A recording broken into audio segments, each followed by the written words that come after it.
Go!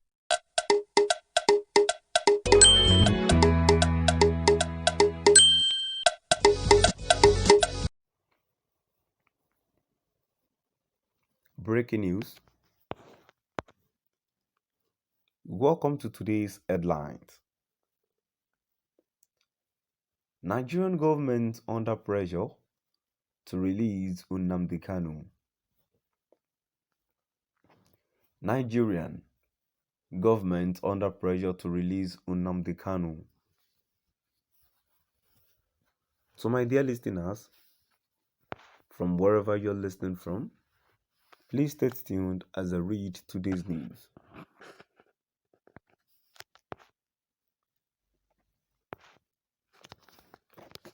Nigerian authorities are facing pressure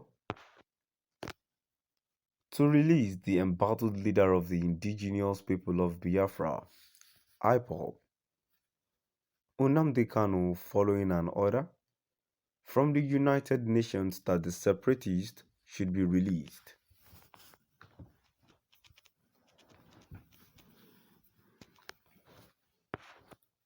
Kanu, who is currently facing trial, has been in the detention facility of the Department of State Services, DSS, in Abuja, the nation's capital, for about 14 months after his interception and rendition from Kenya by the Nigerian authorities.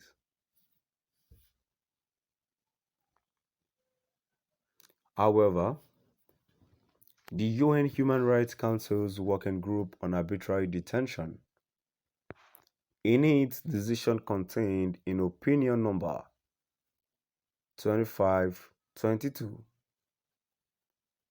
has reportedly asked the Nigerian government to release Kanu unconditionally and compensate him for the abuse and torture he has and continues to suffer.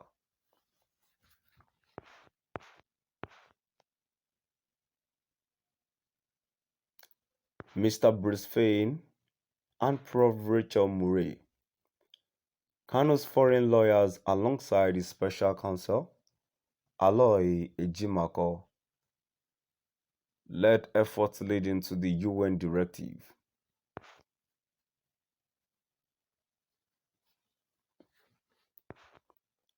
Speaking on the latest development, Chairman of Igbo Lawyers Association, ILA, Chief Chuks Mukhoma, a senior advocate of Nigeria, said Nigeria was bound to obey the UN directive. Mukhoma said it will be an international scandal if Nigeria refuses to obey the UN directive for Kanu's release.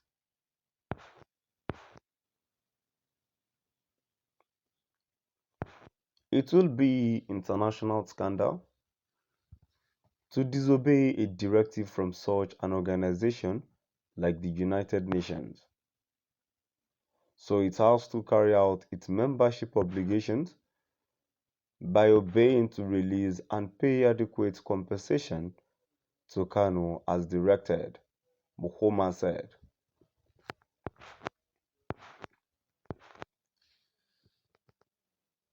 The UN Working Group on Arbitrary Detention, which rendered the opinion on Kanu as a quasi-judicial body that has the legal mandate of the United Nations to consider and adjudicate human rights petitions against member nations of the UN.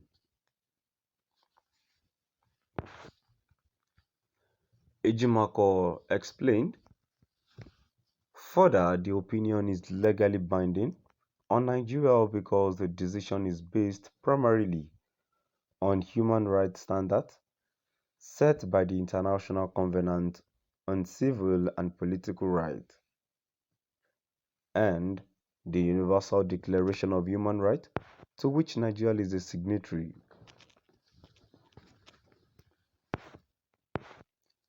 Additionally, Nigeria, in addition to ratifying the UN Charter, has also ratified other human rights instruments that require it to comply with opinions like these. Ratification is a means by which a nation makes itself subject to international laws and treaties, and by the provisions of Section 12 of Nigerian Constitution and a plethora of decisions by the Supreme Court of Nigeria. Ratification makes Nigeria subject to whatever it ratified.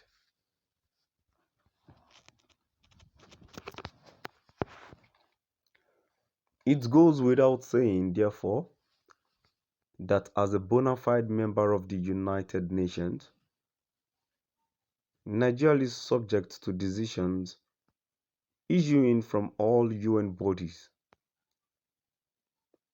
Nigeria is thus duty-bound to implement this decision in its letters and spirit, and it is expected to do so promptly.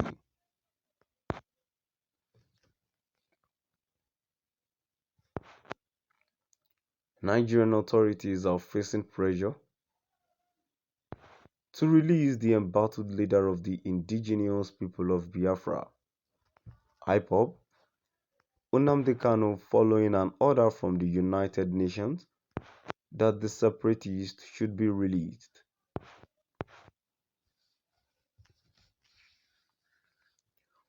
Kanu, who is currently facing trial, has been in the detention facility of the Department of State Services (DSS) in Abuja, the nation's capital, for about 14 months after his interception and rendition from Kenya by the Nigerian authorities. However, the UN Human Rights Council's Working Group on Arbitrary Detention, in its decision contained in Opinion Number 2522, has reportedly asked the Nigerian government to release Kanu unconditionally and compensate him for the abuse and torture he has and continues to suffer. Mr. Bruce Fein and Prof. Rachel Murray, Kanu's foreign lawyers, alongside his special counsel, Aloy Jimako, led efforts leading to the UN directives. So, my dear listeners, now we've come to the end of our today's news. Please do drop by at the comment section and